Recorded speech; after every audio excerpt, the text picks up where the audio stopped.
So good day to everyone. This is Joe Mario Romeric, a criminology intern from SPC, and in this video, I'm going to share to you the knowledge, ideas, and inputs that I have learned in my entire OGT journey. So first agency that I have been through is the Barangay Tibanga. So in Barangay Tibanga, I have learned the function of Purong Barangay, function of Lupong Tagapamayapa, function of VAUSI officer, mediation and settlement, and daily log. So, what I have learned in function of Punong Barangay? I have learned that Punong Barangay had executive, legislative, and judiciary power. During settlement or hearing, the Punong Barangay became neutral on listening on two parties. While in function of the Lupong Tagapamayapa, I have learned that before the issue of two parties escalate, it must be settled by Lupon and bring the opposing parties to amicable settlement of differences.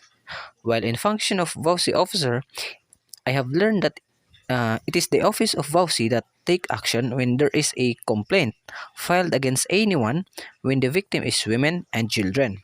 A VAUSI officer offers settlement and agreement or file a case against the offender. And next is mediation and settlement. So, the main objective of mediation is to bring both parties to amicable settlement.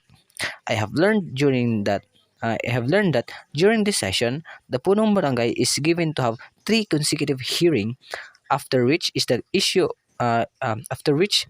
is still not resolved, it will be then forwarded to Pangkat Lupon where the barangay captain is the chief. And in daily log is I have learned to accumulate the basic information of every person by simply writing their names and knowing the reason of their visit in the barangay. I didn't just learn ideas and knowledge from Barangay Tabanga, but I also accomplished some tasks in Barangay Tabanga. This is daily log, daily inspection at Boulevard, assigned at Punong Barangay Office. We assist on cash assistance of senior citizen. We responded to suicide incident, and we attended seminar and orientation of City Vet. And the second agency that I have been to is the Barangay Villaverde. So the things that I have learned in Barangay Villaverde is the function of their barangay secretary. So the barangay secretary had more paperwork to deal. Every day, the barangay secretary takes a huge amount of time if they're dealing with if they're dealing with it alone. So having a young and energetic assistant would be a great help to them. And also, I have learned that their barangay captain in Villaverde is very active. She ensured that everyone in her barangay is participating in different activities that would showcase the barangay and its interest. During my 6 days OGT in Barangay Villaverde, I also accomplished numerous tasks.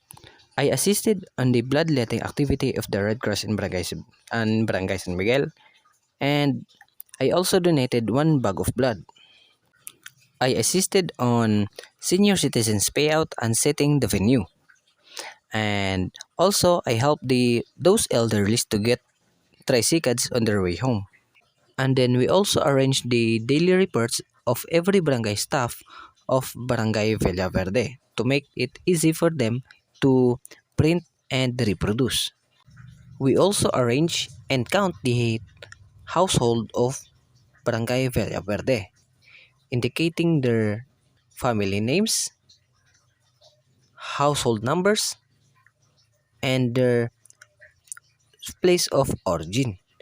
The third agency is the Police Station 4. So in this police station, I have learned the function of this officer, function of PCR or police community relation, function of operation, function of investigation, specifically the intelligence, and the function of NUP or non-uniform personnel. So in the function of this officer, I have learned that the DO or this officer are responsible on entertaining the daily walk-in clients of the police station where they ask the reason of their visit. Then after knowing the reason, they will then pass the query to its designated desk or offices in the station. Next is the function of PCR. PCR PCR is developed for closer interaction between the community and the police organization. And the function of operation is that this group is responsible for keeping the peace and order of the community. And next is the function of investigation. The station's intelligence are considered the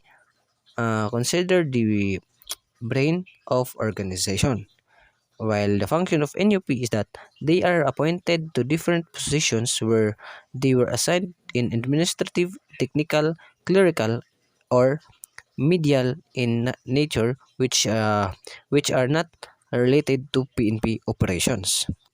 And the task that I have accomplished in my 6 days OGT in Police Station 4 is that I assisted the supply office in separating the papers and documents. I was assigned at the desk office to keep watch on daily log. We conducted checkpoint in front of Robinson's Mall with the supervision of the police officers. I observed how to properly write a police blotter. And the next agency is the Police Station 5. In this police station, I was assigned in PUPC visitors logbook, assisted the NUP personnel. We conduct checkpoint, conduct search and mugshot, and taking of detainees' fingerprints and palm prints. Taking the PUPC